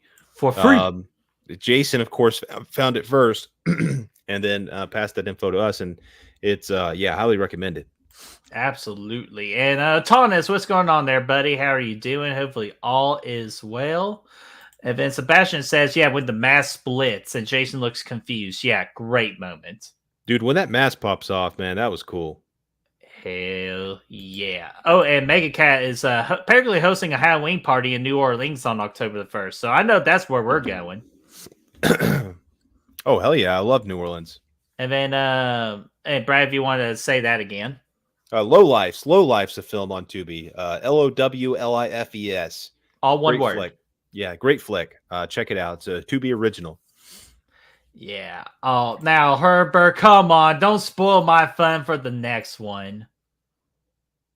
Don't spoil Oh, my fun for Jason Takes Manhattan, which is actually a movie that's been gaining more of a popularity. You can't stop the movement of Manhattan, Brad. Bertie, I'd rather jerk off with sandpaper than talk about this movie. I don't know where to go from that. I legitimately have no words. Like I can't outdo what you just said. So what's the point of continuing? But No, I'll I'm do just the kidding. best I can though. But actually I went first. So actually this is perfect justice. Good karma for you, Brad. What's your favorite moment? All right. Okay. So there are when the end credits pop up. Now, Sebastian, not you. You behave yourself. Oh, damn it. He stole it from. Okay. No, okay. All right. No, I'm kidding. No, there's a couple good things. I like the Sonic kill. I like the kill with the girl with the glass in the mirror. I forget her name too, because everybody in this movie is Oh my gosh! Oh forgettable. my gosh! Melissa, Tamra. Tamara. Damn, you're good with Yeah, these names, man. I commend your it's my effort. franchise, baby. I love it. I love that scene as well. I mean, I'm gonna go with the obvious answer here, probably, but uh, I mean, it's got to be the Julian kill. I mean, without question, it's him and Jason duking it out on the rooftop. Julian gets his head fucking punched off. I mean, I know it's it's obvious. Everybody's gonna have that answer, but it's just it's cool, man. I love it. Hell yeah, dude! And Blu-ray saying the guitar, JJ, I believe it's the character's name. I can't believe it, or I can't remember if it's the character or the actress. But JJ, yeah, with the guitar girl, that was a great scene too. And Holly and Atanis, my favorite Friday the 13th movie is indeed, or excuse me, Atanis says Part 7's his favorite, but Holly says that this one is her favorite. Oh yeah, dude. I mean that's cool though. That's exciting. I mean, I'm glad that people enjoy it. And again, I still watch the movie every time I run through the franchise. It's not like it's an unwatchable movie, but I do think the movie's boring as hell. I will throw a shout out to the scene where CrossFit Jason is climbing up the rope, the anchor to get on the boat. I like that one a lot because he's just like, man, what the fuck, man? He wrecks that fucking boat in there into the harbor like Speed 2 cruise control. And then I guess he jumps into the water and swims over there. He probably walks over there at the bottom. And then he starts like, oh, here's a rope. Starts climbing it. And he's like, let's go fucking on this tour. I like that a lot too. Oh no, that's a good one too. And plus, again, the whole debate about the freaking the lake attached to the ocean, blah blah blah. But dude, the greatest scene though.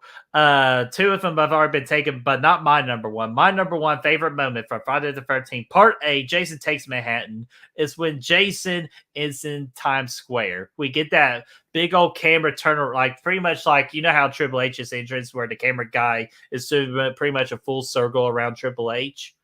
Well, this guy was doing the camera with a full around shot of Jason Voorhees. It's like right in the dead middle of Times Square. Pretty much the only scene they can do in New York, and they picked the best scene possible. That is just a great visual to have. It's Jason Voorhees in Times Square.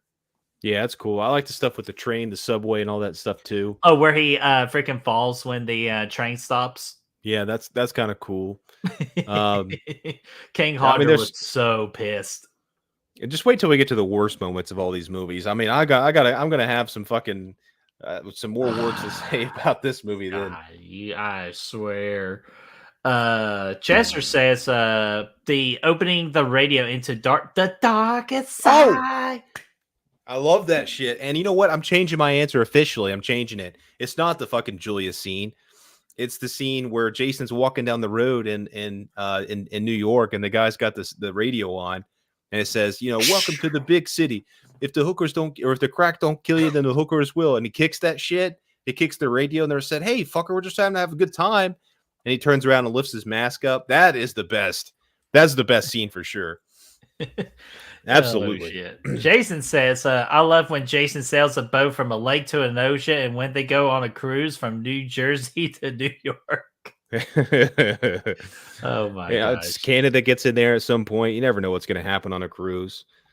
You You all know. just behave yourself. Let's see here. Yeah. Let's see here. When Julia speaks, we're in New York. Love the score to that very, very moment.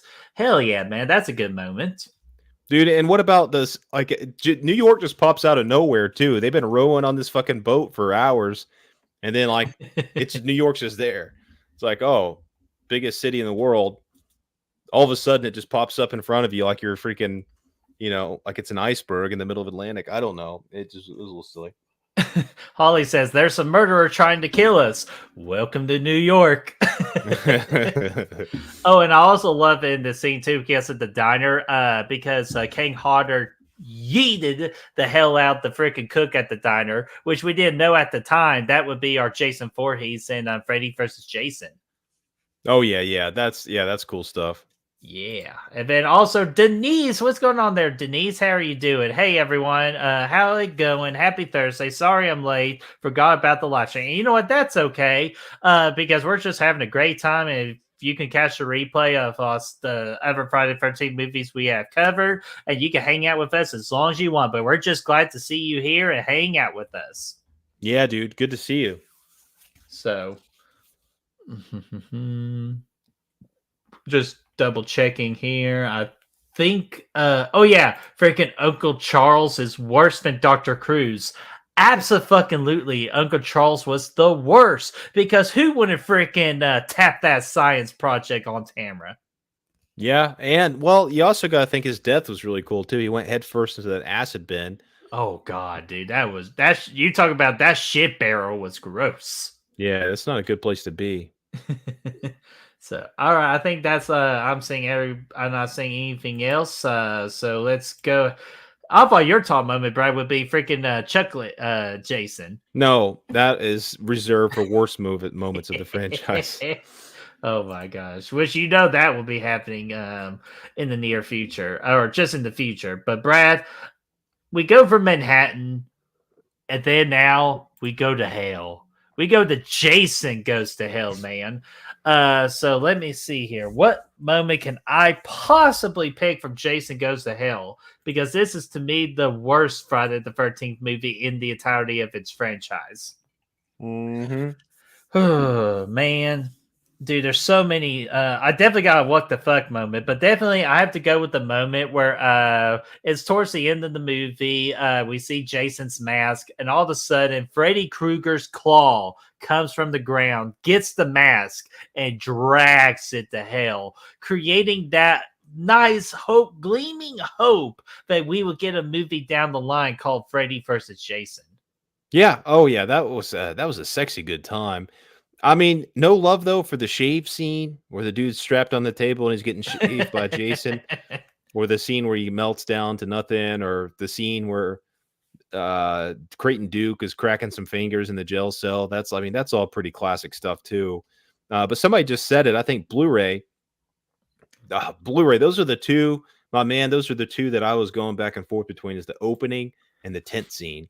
Yes. And I think it's got to be the tent scene, though. I mean, that's got to be one of the coolest kills in the whole franchise, and it's in this shitty of a movie, dude. It's it's sexual, It's one of those. It was almost pornographic. It was really intense, especially in the unrated cut of the movie. And I wish we had more unrated cuts within the franchise, but Jason Goes to Hell is one of the few that actually had that opportunity. And that unrated cut has some of the most gruesome kills, some of the the biggest nude scenes here, like with the tent. But that was a combination of like the best sex scene of the franchise plus the best kill, one of the best kills, when they're in the tent just fucking away. They skip out the condom. They're like, we don't need that. We're having a good time tonight. It's Saturday, Crystal Lake. What can go wrong? It's Saturday. Jason shows up with a damn fucking tent post, or a fence post. A stop sign. Yeah, or stop sign or whatever. And he comes in there and he fucking this chick, dude. like it goes right through, like between the boobs and rips right up through the top. It was like the greatest like show of strength for Jason we've seen in the whole franchise. And she's like split in two, kind of like the Terminator from T2, the T-1000. And she's like, you know, one eye, like she had blue eyes, Birdie. One blue this way, one blue the other. And it was crazy, man. It was awesome. So I like that scene a lot. Mhm. And it was, yeah, it really came like you saw him walking up to the tent, but you never expected anything that intense. Oh no, not at all. And it's also one of the most that particular scene broke a lot of people's VHS tapes. I'll tell you that for sure. With as much rewinding and everything, Yeah, you had to be very careful. You don't want to go too far in it, but other than that, you yeah, don't it was want good. like your parents to play that movie and it starts with the tent scene. Like, oh, Yeah. we know Oh, what no, that hell no. fucker's doing. But dude, another thing that you forgot to mention, and I'm very surprised and disappointed in you. Well, first off, Holly with the 2-for-1 Jason is Dead burgers. Absolutely, I would easily recommend a Jason burger along with the Voorhees tenders. Like, absolutely, you got to order those two specials at that diner. But me, Brad, what about the worm going up the mom's vagina? God, What don't the remind me. fuck?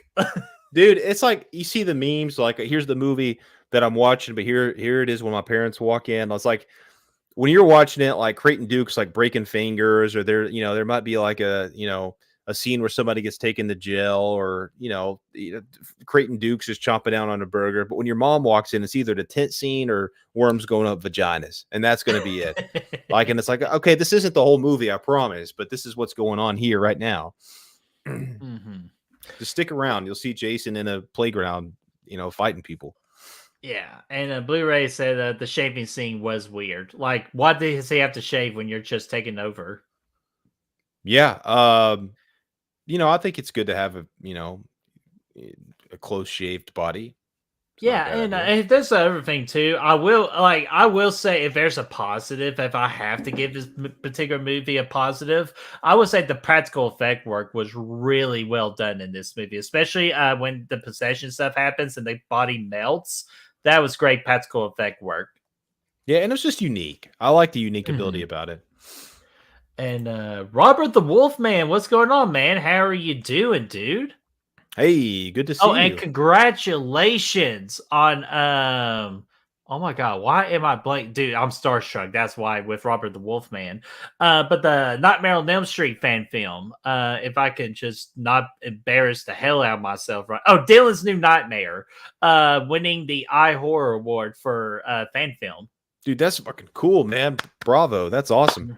Dude, that's so freaking awesome, dude. Proud of you and your team, and of course, Dave's creepy work as Freddy Krueger. Yeah, absolutely. That was a fucking awesome movie, man. Awesome, awesome work. So let me double check because I remember earlier somebody said it. I just gotta find their post real quick. Okay, sorry I can't find the post the comment earlier, but somebody did mention the heart eating scene where the heart gets digested. Yeah, that was a doctor of cardiology, Birdie. Yeah, so hey, pretty good for your heart. Also Cheerios does it too. So I prefer Cheerios over heart. See here. Stefan, good night, my friend. Thank you for hanging out with us. Yeah. It was Chester that said it. Thank you, Chester. Yeah, thanks, Chester. That's a good moment as well, dude. That was fucking gross. Roman candles. As gross as that shit box. That shit box was gross. So, all right, man. You ready to go on to a pretty one that we didn't thought about do? Oh, actually, no, sorry. We got one more to do before we get to that one I was thinking about. Let's go freaking Jason X. Break it down. Jason X. So, we go nipple twisters here, Birdie? Do what? We go nipple twisters here? I actually do have that as my number 3. Get the fuck out of here. No, you don't. Let's see the tape. You pass. You pass. But Brad, what's your best moment from Jason X? I think I got to go with That's a fun movie, though. Actually, I think I got to go with the scene where KM is kicking the shit out of Jason when he shows up, and he's already wreaked some havoc, and he killed like the whole the army or whatever they had in there, the little mercenary. I don't know what the fuck they were. Security, cruise ship security, spaceship security, I should say. Kills all those guys. He's been wreaking havoc. But then KM gets an upgrade after they decide to go for 100. And I don't know the logistics. I didn't ask any questions, but her and the nerdy guy, they got it on to go for 100. And It's KM, all about the nipple placement. He did put those nipples right where he wanted them to be. And I think Bree's got to run for her money. Because customization is key. But I love that scene where she shows up and she's all like decked out in this leather gear and shit, and she's got all these weapons and she's just fucking kicking ass. And she's like, "Oh, watch this shit, guys!" And she gets punched at first, it gets knocked back, but then she's like, "Oh yeah, I can do this." And then she shows up and she just blows the shit out of Jason, blows him away. He goes, he gets back. It's kind of like in Chucky and Child's Play at the beginning where they're shooting him and his leg flies off and his arm and then his head, and he's still like, Jason was kind of doing the same thing. She shot his leg off, his arm off. And then he falls down finally with that epic headshot that, she gave him. So I like that scene a lot. I thought that was a lot of fun. Hell yeah, dude. And Blu-ray brings up and say, "Hey, he just wants his machete back." I love that too. Yeah, that's a good one. That's a great one. And Stefan, please, someone double check that, because that would be badass if we did this stream and it was the actual day that hockey did indeed get outlawed. He said it ain't outlawed as of today yet, but it's close. Yeah, we're okay. Sorry, we're getting there. But I think it is 2024 though. I think it wasn't it 2024 in the movie. I'm pretty sure it was 2024, but I'll tell you right now, guys, hockey is still going strong in the playoffs right now. So that's a good trivia question, Freddy. For what year did hockey get outlawed? Yeah, dude, write that down in our pages. So let's see here. Let's see the damn thing. Did Jason X predict 2024? Yes, it is. Okay, excellent. Yeah, again, good trivia question there. Raymond, you stole my number one because I had it here. Cool kill, because this was indeed a cool kill. The liquid hydrogen, because again, we're 10 movies into this franchise, and I thought just as about we were starting to run out of ideas of killing people in cool and unique ways. Liquid hydrogen kill. It's cold in here, Brad. Liquid hydrogen kill is definitely one of the best kills in the entirety of this franchise. And as Raymond says, here's the best kill in the franchise and the second best kill in horror. Oh, Raymond, very nice, dude. That's pretty cool. And of course, another one I want to mention, Brad, is Uber Jason. When we get the Uber Jason debut, badass. I'll tell you, I feel like King Harder. Kane Harder, Birdie. Kane Harder. Oh shit! Hey, he did go hard in that scene. But no, Uber Jason, I thought was King Harder's best portrayal as Jason Voorhees, because I felt like he definitely made that particular Jason fit. Yeah. Oh yeah. I think he was great. So guys, I saw a couple of scenes. If you want to throw out a couple more scenes real quick before we get to one of the most ultimate horror showdowns in horror movie history. And yeah, you know what? Fuck it. We'll make it the hashtag tonight. Hashtag King Harder. That would be our hashtag tonight. Oh god, I love it, dude. And Aaron Click's King is getting harder. So, woo. Were you talking about the big red monster King? Oh my fuck. Anyways, so I better move on. So let's see here. Okay, I think y'all are Jason X out there. So guys, what's your all's best moment in Freddy versus Jason? We decided to throw this in because it technically is still part of the franchise, even though I think me and Brad have, Brad, correct me if I'm wrong, Thad. We both had like the similar opinion that this is more towards the Nightmare on Elm Street franchise than it is the Friday franchise. Yeah, it does a good job of playing both, but technically it's in the Friday the 13th box set, so it's not. Yeah, well, because it has Jason Voorhees in it, but from a story perspective and who it's mainly about, it's about Freddy Krueger. Yeah, that's true. Like he's the one that kind of puts everything into motion, and whatnot, and is Mhm. it's a good blend though. It's a good blend. But yeah, my turn, your turn. In my turn, Yeah, or your unless if you want to do no, you 2019 go. or 2009 last. No, you're good. Go ahead and hit it, dude. Hit it, Sure. Chewy. I'm just going to go ahead and just get the elephant out of the room on this, or the easiest one everybody will ever say about this movie for best moment. It has to be place your bet, or Freddy versus Jason, place your bets, which I'm pissed off at that particular dialogue didn't make it into the movie. It was in your fucking trailer. Why wasn't it in the movie? We knew we weren't treating this movie seriously as it is. So that line deserved to be in that movie. Absolutely. But it's pretty much the fight between Freddy versus Jason. How can it not be? So just to go ahead and get my obvious number one out of the way, but my number two is definitely the bedroom kill after Catherine and Isabel's douchebag boyfriend and they getting it on. She took a shower. He was just drinking his cold beer, but instead he got penetrated with something. Not by a dildo, but a freaking machete, dude. Just up and down, 1, 2, 1, 2.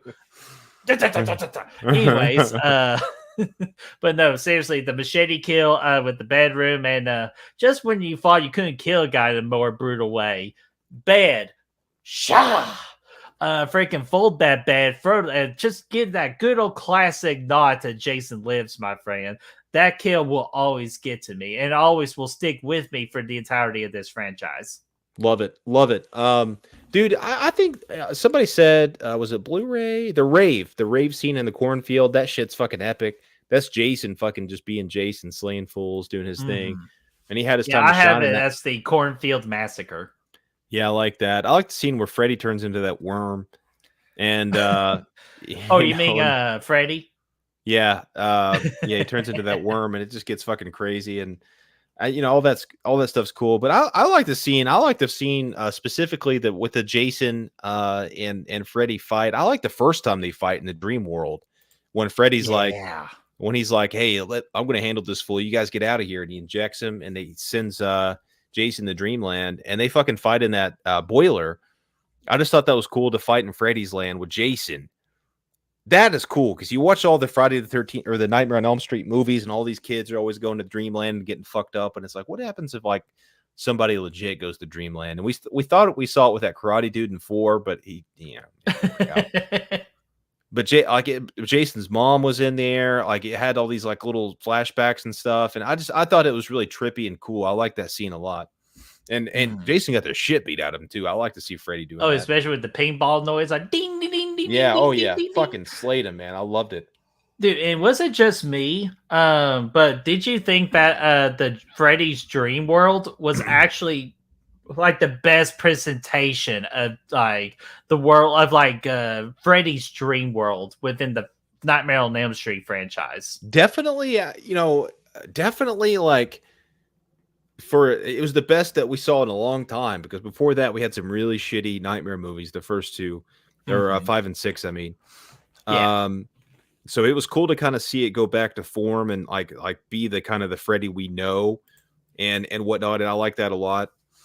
So yeah, it was definitely one of the better renditions of that, I think.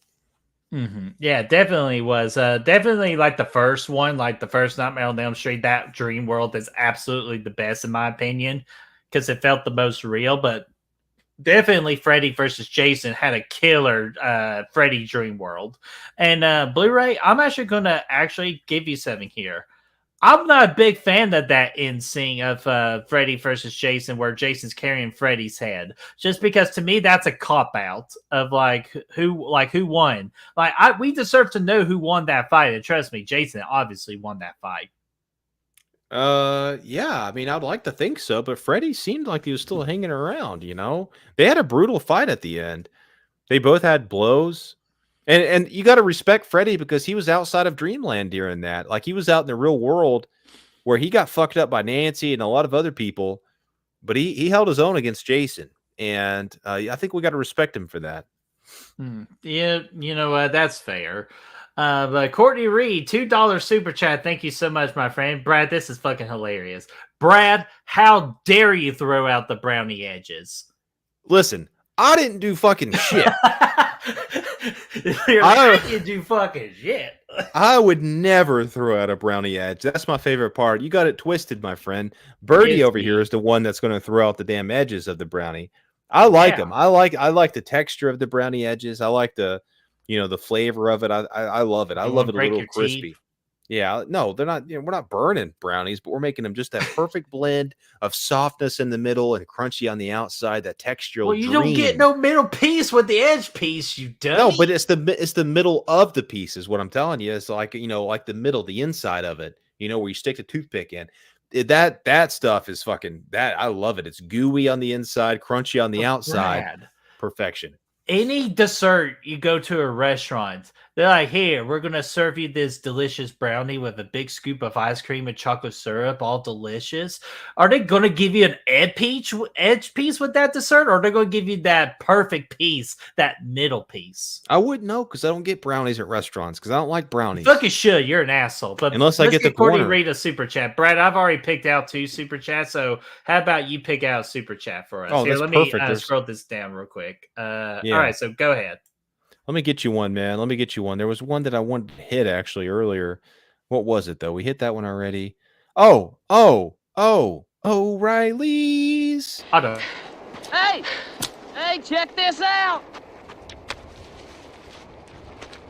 I found the ass in. I'm always going to love that one. But Courtney Reed, thank you so much for the $2 super chat. Yeah, thanks so much. Love it. And I love Kevin Bacon. Absolutely. Hey, everybody love bacon. So let's see here. The best is the middle piece, all soft. There we go. Bring it. Let's go. Can you dig it? And Brad, remember, 3-1 right now. Hey, I'm kind of like David Cronenberg and Jason X. I don't want them soft. I want them hard. Oh, you pass. Yeah, whatever he said. He said something, but I like him a little harder. I'm sure you do, especially King Harder. But Brad, let's go ahead and knock this out. We're getting 14 minutes away from the 2-hour mark with send the people home happy with Friday the 13th, the remake or the sequel, whatever you want to call this movie. But it's the 2009 Friday the 13th movie, the last movie we got in this franchise. Hopefully we get one in the very near future. So Brad, if you want to go ahead and say your best moments. Finally. Okay. Dude, it's hard not to go with the opening here. Mm-hmm. Specifically within the opening, that tent scene. Yeah. No, the oil scene with the boobs. But no, the no, I was thinking specifically like the scene. Yeah, Herbert, you're right. It's technically a reboot, so let me fix that real quick. Sorry, go ahead. No, remake, reboot, whatever. Yeah, it's just a whole bunch of things, but I think reboot better word. Yeah, reboot, whatever.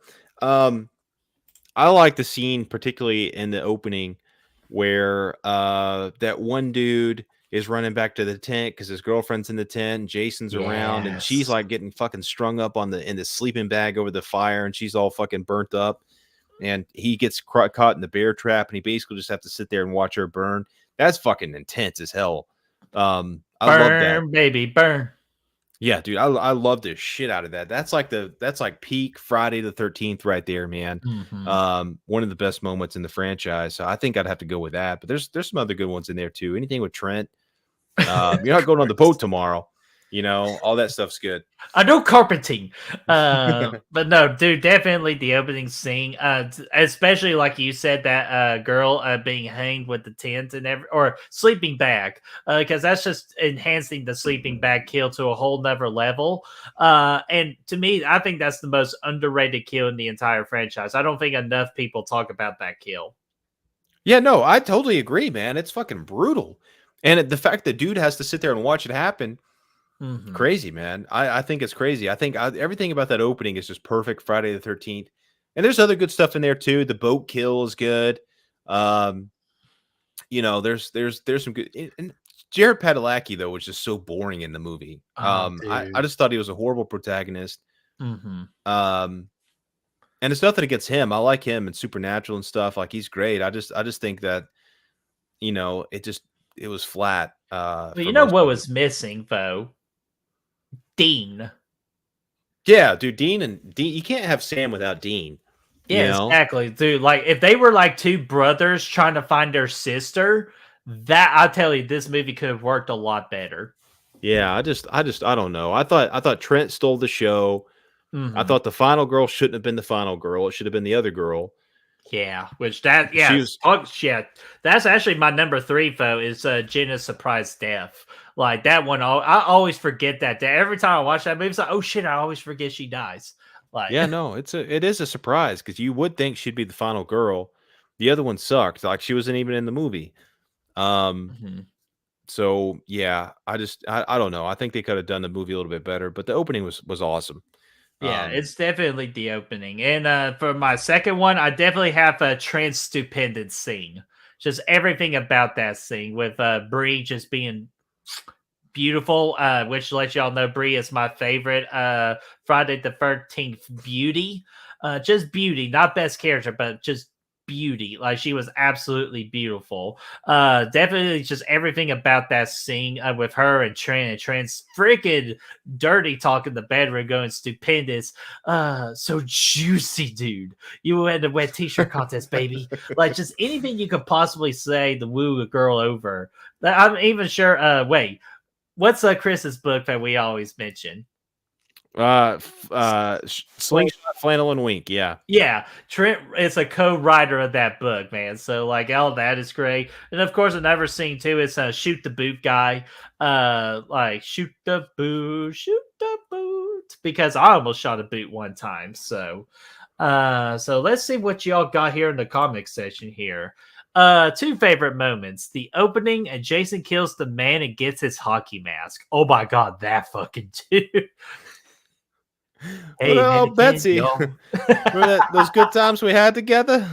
Oh my god, dude, that was so fucking gross. That guy was Uh, fucking.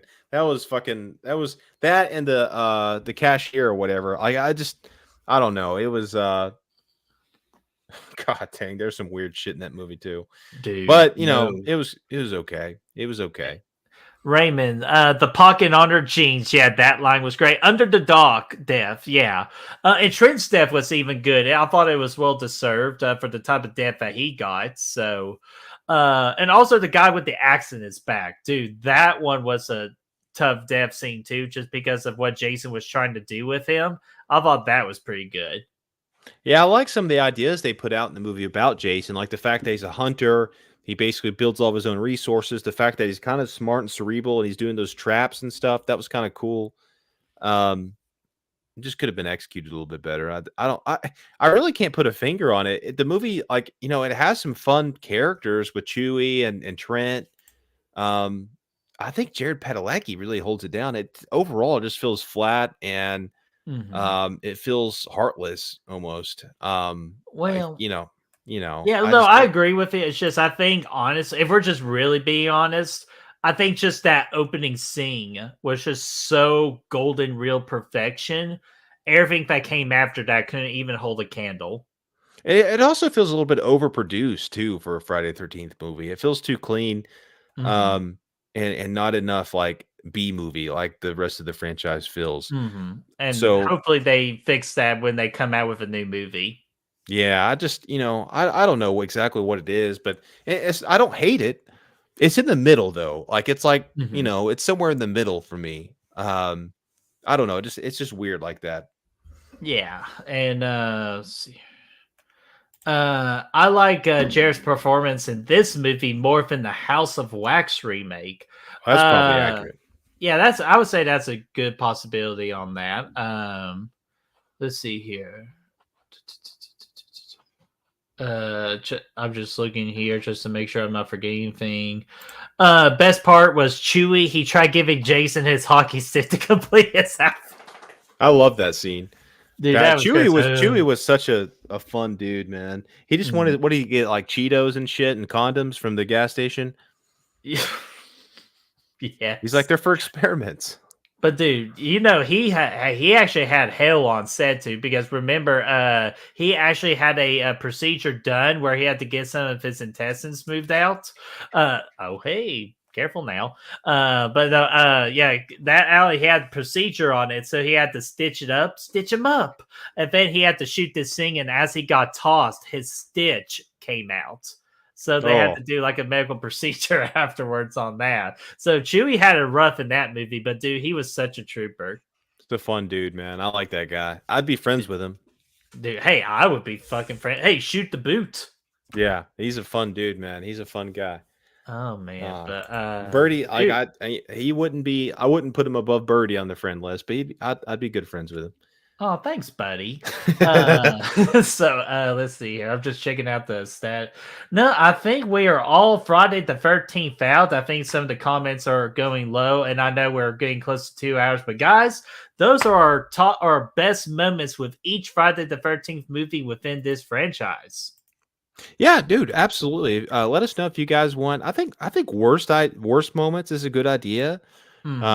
If y'all want to see Halloween or Friday the 13th first, let us know. I think that's just something we could chalk up. And for Friday the 13th, we definitely have our what the fuck moments. So if you want to go look on our Goodwill Hunting channel for that video, that was a fun video that we made. And yeah, also too, whatever franchises or particular movies, like short franchises you want us to do for best moments, because A Nightmare on Elm Street will be coming soon once we tackle that franchise. I'm sure Texas Chainsaw Massacre will be included in the future. So what other franchises or individual movies you want us to do best moments for?